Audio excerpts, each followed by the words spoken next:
When He Met Her, Kuya Bal and Ate Edna Love Story, Episode 6.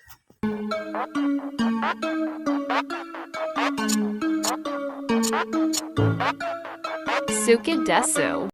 Sa episode nga na ito ay naiinis ako at lalong bilib na bilib kay Kuya Bal. Dahil sa episode na ito ay makikita natin kung gaano kabait at may malasakit sa kapwa si Kuya Bal. Magkakaroon kasi ng outreach program sa lugar nila Ate Edna.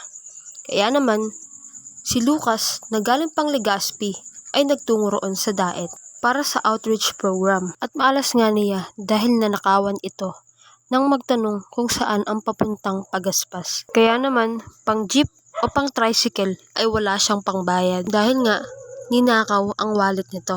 Grabe naman talaga ang tadhana dahil ang mga magnanakaw na nagnakaw sa wallet ni Lucas ay ang mga barkada ni Kuya Bal. Pinaghati-hatian nga nila iyon at pagkatapos ay nag-inuman. At dumating nga si Kuya Bal nang may saya sa kanyang labi. Masaya niya ngang ibinalita sa mga barkada nito na meron na siyang trabaho. At masaya naman ang mga barkada ni Kuya Bal para sa kanya. Sa usapan nga ng magbabarkada ay may isa talagang nabaluktot ang dila. Dahil ang isang barkada nila ay nadulas. Kaya naman, nang tanungin ito ni Kuya Bal, ay sinabi na nila ang totoo.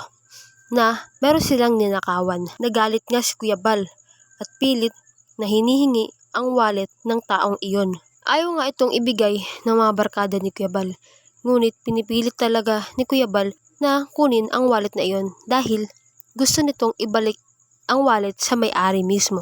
Kaya naman, nung nagalit na si Kuya Bal, ay nagalit na rin ang kanyang kaibigan at muntik na silang magkasakitan pa. Kaya naman, ibinigay na lang ang wallet kay Kuya Bal at pinaalis na ito. Sa bandang huli, sinabi nga ni Kuya Bal na ibabalik niya ang wallet sa may-ari nito.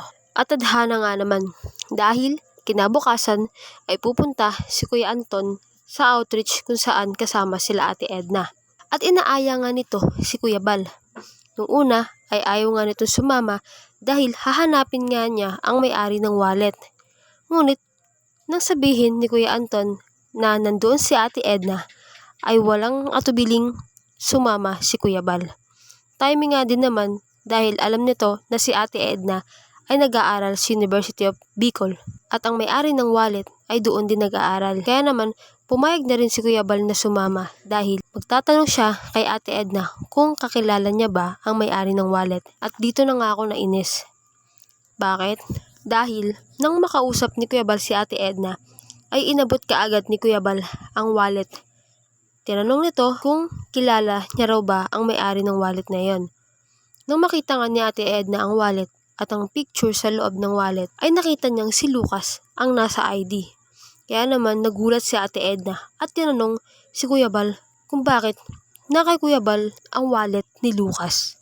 Kaya naman sinabi ni Kuya Bal na mahabang istorya at mahirap ipaliwanag. Iba pa nga ang tingin ni Ate Edna kay Kuya Bal dahil parang sa isip nito pinagbibintangan niya na si Kuya Bal ang nagnakaw ng wallet. Tapos nadagdagan pa ito nang dumating ang karibal ni Kuya Bal at nang magkita sila ay syempre kumukulo ang dugo ng dalawa sa isa't isa.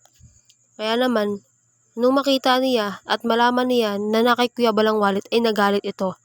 Sakto naman dumating din si Lucas at nang makita niya ang kanyang wallet ay nagalit iyon kay Kuya Bal. At doon na nga si Kuya Bal nagpaliwanag na ang nagnakaw ng wallet nito ay ang mga kaibigan niya. Kaya naman siya na ang humihingi ng pasensya sa ginawa ng mga kaibigan nito. Diba? Sino ba namang hindi maiinis? Si Kuya Bal na nga ang tumulong, siya pa ang pinagbintangan. Biruin mo guys, kahit hindi siya ang nagnakaw, parang siya pa ang napagbintangan. Tapos, syempre, kung ikaw ang napagbintangan, syempre magagalit ka. Pero si Kuya Bal, hindi. Nagtimpi siya. Sinabi niya ang totoo. At nanghingi pa ito ng pasensya. Na imbis hindi siya ang dapat gumawa nun, na dapat ang mga kaibigan niya ang gumawa. Imagine mo kung gaano kabait si Kuya Bal. Maraming salamat po sa panonood at pakikinig. Please do not forget to like, leave a comment, share, and subscribe po sa aking munting YouTube channel. Maraming salamat po. God bless us all.